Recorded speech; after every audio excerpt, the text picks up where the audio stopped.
ओम नारायण नारायण नारायण नारायण। सब मित्रों को राम राम। सबका स्वागत है दोस्तों, कैसे हैं आप सब। दोस्तों आज 8 अप्रैल को अल्लू अर्जुन की आने वाली फिल्म जिसे एटली डायरेक्ट करने वाले हैं उसके अनाउंसमेंट वीडियो को आज रिलीज किया गया। इस प्रोजेक्ट को उन्होंने #AA22x इस प्रकार का नाम दिया है। A6 मतलब एटली की शायद छठी फिल्म होगी और A22 मतलब अल्लू अर्जुन की 22वीं फिल्म होगी। ये जो अनाउंसमेंट वीडियो है 2 मिनट और 35 सेकंड का, उसमें सबसे पहले शुरुआत में सन पिक्चर्स का जो चेन्नई में उनका हेडक्वार्टर या उनकी बिल्डिंग जो भी आप कह लीजिए वो सबसे पहले शुरुआत में दिखाया जाता है। अब पता नहीं क्यों वो बिल्डिंग देखने के बाद में मेरे मन में वो विचार आया कि वो अधिकतर जो वामपंथी फिल्में होती है या अभी हाल ही के समय में जो तमिल फिल्में आपने पिछले कुछ वर्षों में अगर देखी होगी, अधिकतर वामपंथी विचारधारा की जो फिल्में होती हैं तो उनमें जब भी कोई उनको एविल कॉरपोरेट दिखाना होता है ना, तो वो इस प्रकार की बिल्डिंग को दिखाते हैं। फिर उसके विरुद्ध जो फिल्म का हीरो होता है वो विद्रोह करता है, विद्रोह करने के सपने देखता है या उस बिल्डिंग को ध्वस्त करने के वगैरह सपने देखता है वगैरह वगैरह। एटली की जो पिछली फिल्म है जवान, उसमें भी फिल्म की थीम यही थी, दरिंदे एविल कॉरपोरेट्स के विरुद्ध विद्रोह। दुख की बात यह है कि सन पिक्चर्स जैसे जो प्रोडक्शन हाउस है और भी कई सारे प्रोडक्शन हाउस वो ऐसे वामपंथी विचारधारा के फिल्म मेकर्स को ही फंड करते हैं। चलिए विडंबना है या जो भी कह लीजिए। तो शुरुआत में वो सन पिक्चर्स का हेडक्वार्टर्स दिखाया जाता है, उसके जो प्रमुख है, फिर एटली, अल्लू अर्जुन, वो तीनों मिलते हैं, एक दूसरे के साथ हैंडशेक वगैरह कर रहे हैं। फिर यहाँ से वो लॉस एंजलिस जा रहे हैं, अमेरिका।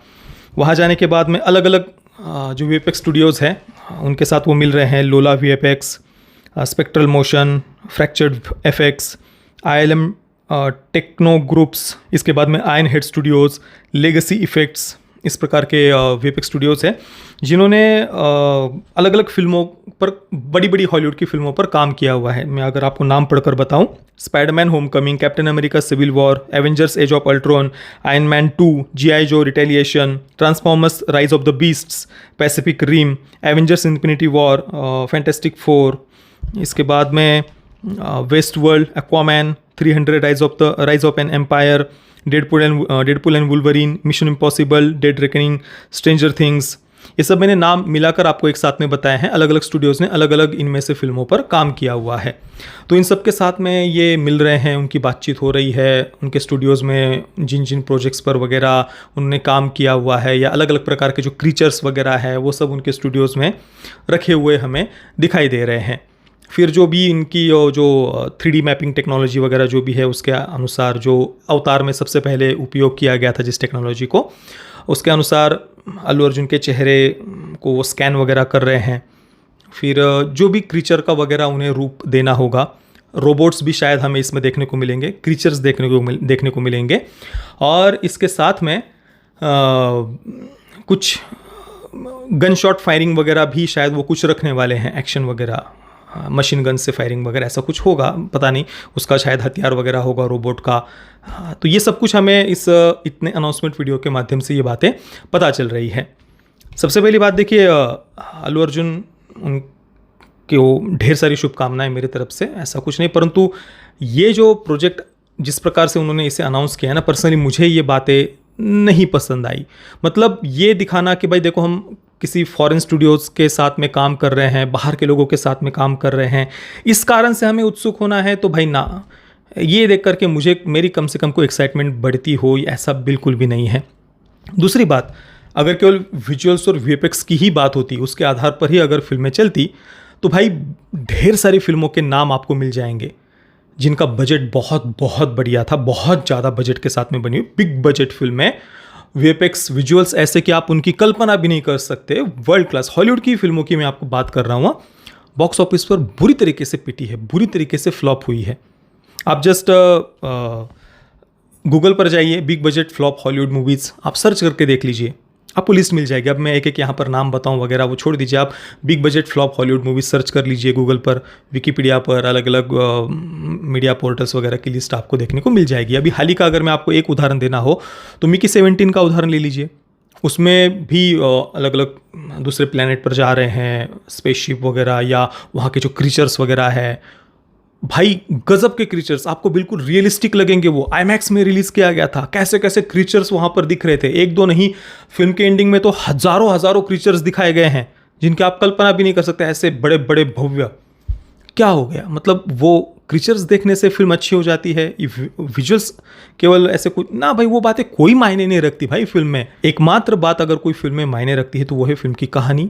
कहानी के साथ आप दर्शकों को एंगेज कर पा रहे हो या नहीं, और केवल कहानी की भी बात नहीं है, ट्रेडिशनल पॉइंट ऑफ व्यू से फिल्म की कहानी बनी है या नहीं, वो बात सबसे ज़्यादा मायने रखती है।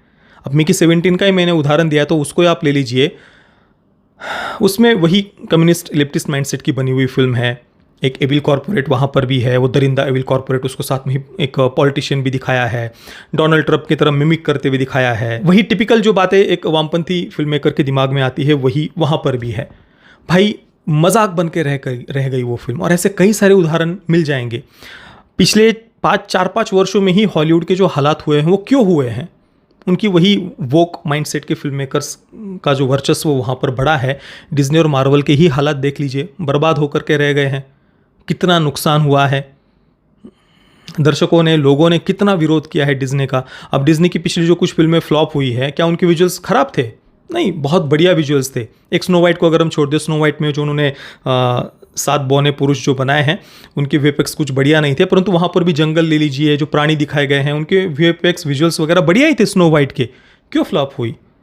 और उसके अब से भी बेटर तो पिछली कुछ उनकी एनिमेटेड फिल्में देख लीजिए डिज्नी की, बहुत बढ़िया विजुअल्स थे भाई, नहीं चले। क्यों? क्योंकि वही वो मेंटेलिटी, कोई भी व्यक्ति थिएटर में जाकर छाती कूटने वाली मानसिकता नहीं देखना चाहता, नहीं देखना पसंद करता। ये कोई माने नहीं माने, यही सच है। हॉलीवुड की भी जितनी भी सक्सेसफुल फिल्म फ्रेंचाइजीज है, पुरानी से पुरानी 70, 80, 90 के दशक की भी आप देख लीजिए, जितनी भी सक्सेसफुल फिल्म फ्रेंचाइजीज है सारी की सारी ट्रेडिशनल पॉइंट ऑफ व्यू से बनी हुई ही देखने को मिलेंगी, एक्सट्रीमली कंजर्वेटिव देखने को मिलेंगी, एक्सट्रीमली कंजर्वेटिव। एक कुछ मतलब वहाँ पर भी कुछ एक्सेप्शंस आपको मिलेंगे, जैसे कि एलियन फिल्म सीरीज का आप उदाहरण देख लीजिए, वो भी कम्युनिस्ट माइंडसेट की, लेफ्टिस्ट माइंडसेट की ही सीरीज है। इवन उसके जो सेकंड पार्ट है, वो तो जो वियतनाम वॉर है उसको मेटाफोर के रूप में यूज़ करके ही उस फिल्म को, एलियन के सेकंड पार्ट को बनाया गया था। उस समय अमेरिकन कंजर्वेटिव्स के द्वारा उसका विरोध हुआ था। गूगल पर सर्च करेंगे तो आपको इसको लेकर के बहुत सारी बातें पढ़ने को मिल जाएंगी।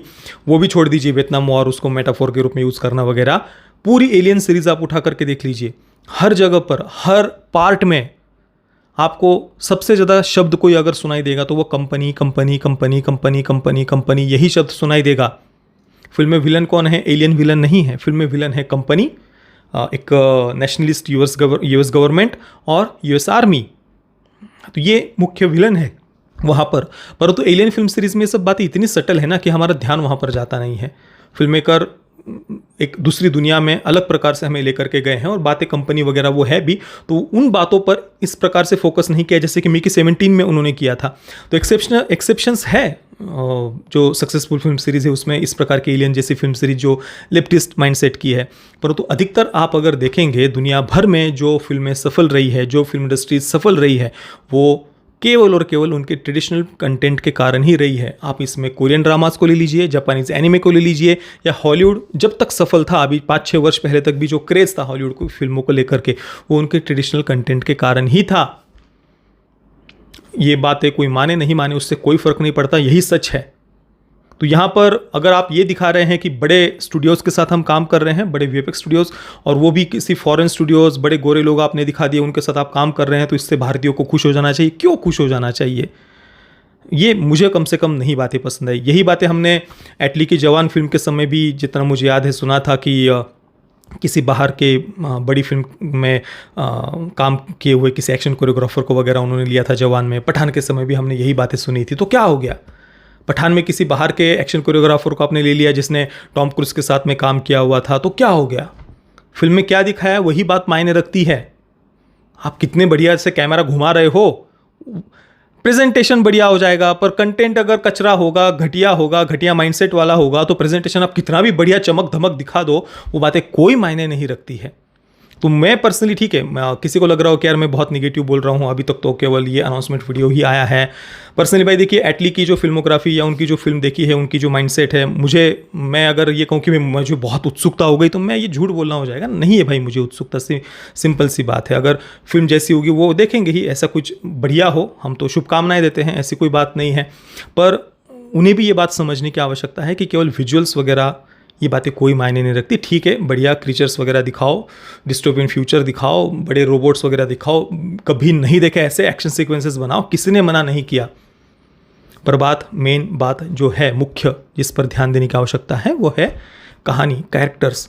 उसमें आप अपने दिमाग का जो वामपंथी जो भी है आपके दिमाग में कचरा कह लीजिए या जो भी, वो मत डालो कहानी में। वो ये सबसे ज़्यादा बात मायने रखती है। और जाते जाते आरआरआर का भी मैं उल्लेख करना चाहूँगा। जितना मुझे याद आ रहा है, आरआरआर में भी कुछ बाहर के टेक्नीशियंस ने काम किया था, परंतु आरआरआर को अनाउंस करते समय उसके अनाउंसमेंट वीडियो में या उसके प्रमोशन में एस राजामौली जी ने इन बातों को हाईलाइट किया कि देखो देखो हमारे फिल्म में इतने बाहर के टेक्नीशियंस ने काम किया है, ऐसा वैसा। उन बातों को उन्होंने कोई हाईलाइट नहीं किया था, क्योंकि वो बातें कोई मायने नहीं रखती। आप कितने बाहर के स्टूडियोज़ के साथ काम कर रहे हैं, कितने गोरे लोगों के साथ काम कर रहे हैं, कितना पैसा आप उनको दे रहे हैं वगैरह, ये बातें कोई मायने नहीं रखती है। आप भारतीय दर्शकों को, भारतीय दर्शक ही नहीं, दुनिया का कोई भी व्यक्ति हो, वो छाती कूटने वाली मानसिकता के कंटेंट को पसंद नहीं करता। ये अकाट्य सत्य है, बात खत्म हो गई वहीं पर। तो ठीक है, अब इससे अगर इसके मेकर्स तक ये बातें पहुंचती है, वो समझते हैं, तो अच्छी बात है। बाकी तो जो वीएफएक्स स्टूडियोज़ वगैरह है वो तो कहानी की बहुत प्रशंसा कर रहे हो, जो करेंगे ही। वो इस प्रोजेक्ट पर काम कर रहे हैं, तो वो बातें कोई मायने नहीं रखती। वो ये कह रहे कि ऐसा तो मैंने कभी कुछ सुना ही नहीं था, और ये इससे कोई उत्सुकता दर्शकों की नहीं बढ़ती है सीरियसली। बाकी आप सब मित्रों के इस अनाउंसमेंट वीडियो पर क्या विचार है, मुझे आप नीचे कमेंट में अवश्य बताना। ये वीडियो देखने के लिए आप सभी मित्रों का बहुत बहुत धन्यवाद। जय श्री राम, वंदे मातरम।